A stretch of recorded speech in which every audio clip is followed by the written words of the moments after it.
Official Ghost Unit reports. Report number. Jan, what's the number again? Just say pretending. Rhett will fix it later. Alright.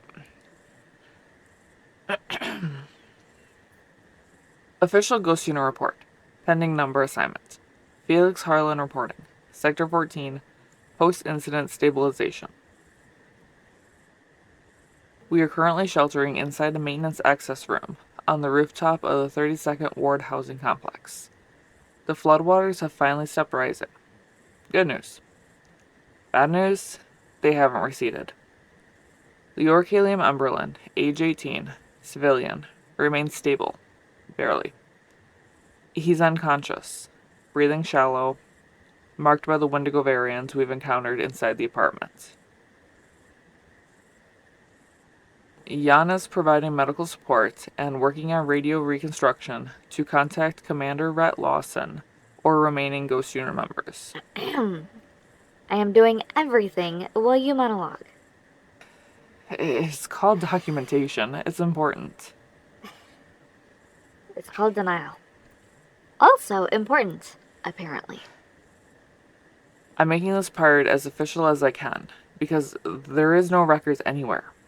Not from Recon, not from the Baron, not from any raids. That honestly describes the thing we fought. This is information we need on file. Wendigo variant, Sector 14 incident, classification unknown. Humanoid shape, mostly. No identifiable face. Layers of shifting tissue in place of facial features. Able to mimic voices and breath patterns. High-level problem solving. Extreme climbing capability. Stalking behavior rather than direct attack. Marking behavior on victims. Possibly symbolic or biological. You forgot the part where it almost took your head off. I was getting there. Add it. The variant possesses claws capable of tearing through reinforced concrete and nearly decapitating this operator. Is that better? It's more honest. Speculation unverified, but based on observation. This variant is not a natural Wendigo mutation. This is engineered. Altered with something older, something famine-born or hunger-born. It didn't hunt food. It hunted identity. Voices, patterns, breathing, even names. And it marked Lior intentionally. We're monitoring him for changes. He hasn't shown any signs yet, but the mark glows faintly when the creature calls from below. Don't say glows. Say reacts. Jan, it glowed. Still sounds less cursed if you say reacts.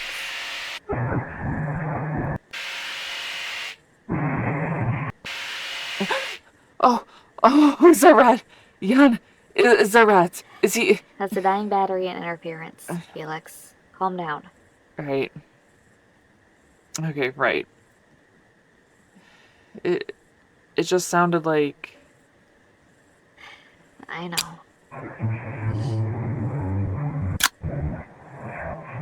Ghost unit frequencies are still jammed. Either the Baron's blocking us, or the storm fried more of the grid than expected. If Lawson is alive, he'll respond when I get this thing fully rebuilt. And if he's not? Then we keep the kid alive and pray he is. You know Rhett would not want us to leave this kid's side now.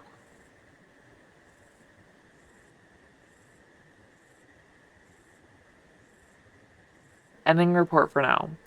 We're safe for the moment, but the variant is still active somewhere below the flood lines. If it comes back up here before we reconnect with command, then this recording will act as both a documentation and insurance. For what we saw, what we fought, and why we can't go back to the Baron.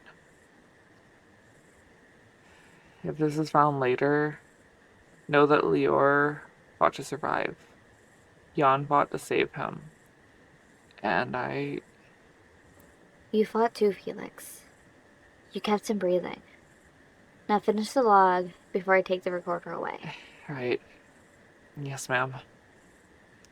This is Felix Harlan, Ghost Unit. Report ending.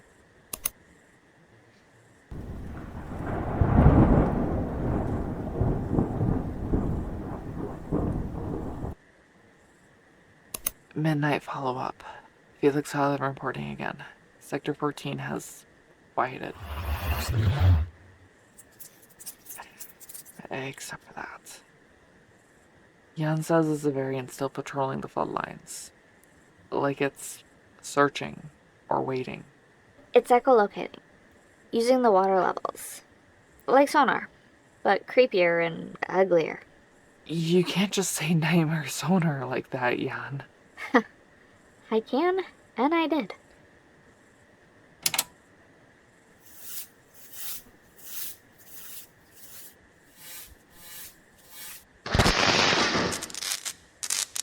Oh, Jan, careful. If this battery explodes, at least it'll be warm. We're in a flooded sector with a half-dead kid. At least don't explode anything. Relax. I know what I'm doing. Probably. Probably? Felix, sweetie, I rebuilt a drone from scrap metal and a toaster coil once. I can fix a radio with a broken soldering wand and spikes.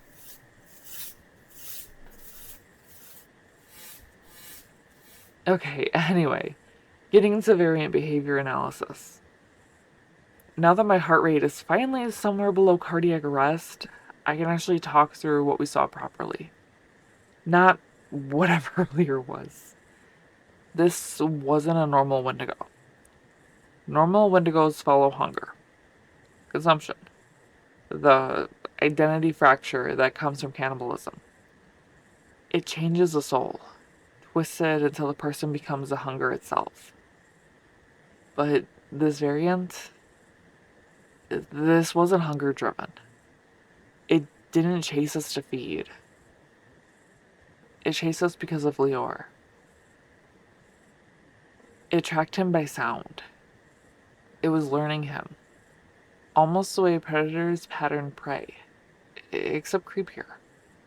More intentional. Like, it wanted to be him before it ate him. Oh, damn it. Don't mind me. Continue your TED talk. The Baron clearly did something to it. Something that severed the original tether Wendigos follow. The hunger bond. And replaced it with recognition. Not of faces. It doesn't have eyes. Not of shapes. It barely has a face of its own. It recognizes patterns, like breathing and vocal signatures and emotional tone. That's why it used Rhett's and that little girl's voice. Why it imitated Hall's breathing patterns. Why Lior was its target. Still doesn't explain the layers on its face. Actually, it kind of does. What we saw, those shifting slabs of skin, I think they're imprint surfaces. Like storage. It presses the learned parts of its victims into its flesh so we can reproduce them later. That mark left on Lior, not a bite. Not claiming territory. I think it's a binding. A way of imprinting him as a pattern it wants to store. Deeply cursed. I hate that. 0 stars, moving on. Well, at least you're back to your old self. Anyway, there's more. When the variant called out earlier, the mark on Lior's side glowed. Reacted. We're saying reacted. Yeah, and it literally lit up like someone plugged him into the wrong outlet. Well, it sounds less supernatural my way. Too late. It was supernatural in the worst way.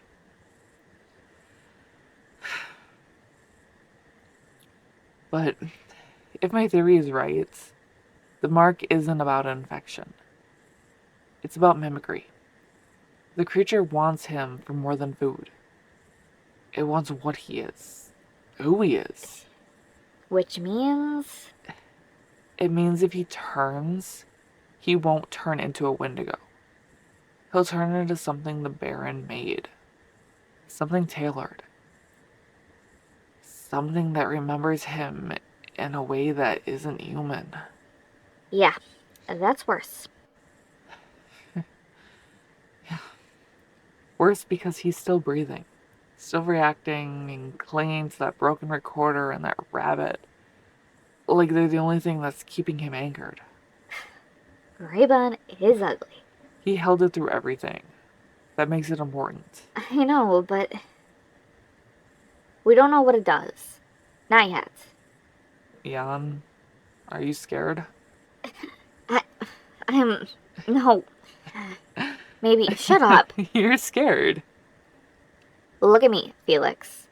I'm a chaotic gremlin with a wrench. I fear nothing.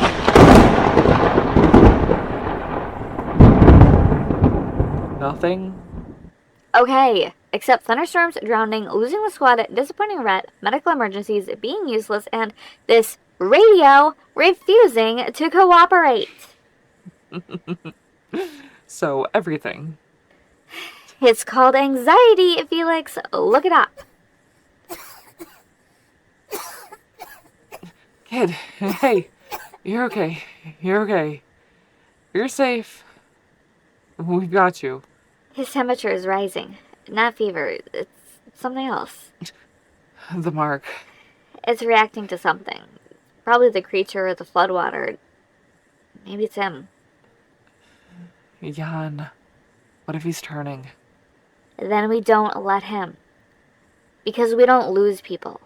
Not the squad, not civilians, not kids holding broken recorders and an ugly rabbit. Come on, seriously. Greybon isn't that ugly. Felix, it's missing an eye and looks like it died 3 times. It's ugly. All that matters to him. Ghost unit. If you repeat, Ret Watson. Request location. Yeah, that's him. Don't touch anything. Don't breathe weird. Don't blink. I'm locking the signal. Lock it. Please, Jan. You live. Ghost unit. Report. Signal dropping? No! Don't you dare die on me! Come on! Jan. It was Rhett. We'll get him back. We will. And the log, Felix. Before I break something else.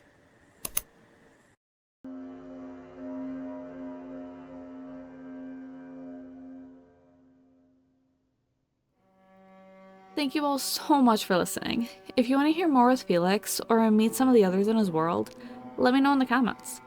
I've got plenty more stories to share, and every listen, like, comment, or subscription helps keep the monsters lurking. Until next time, stay safe, stay curious, and take care.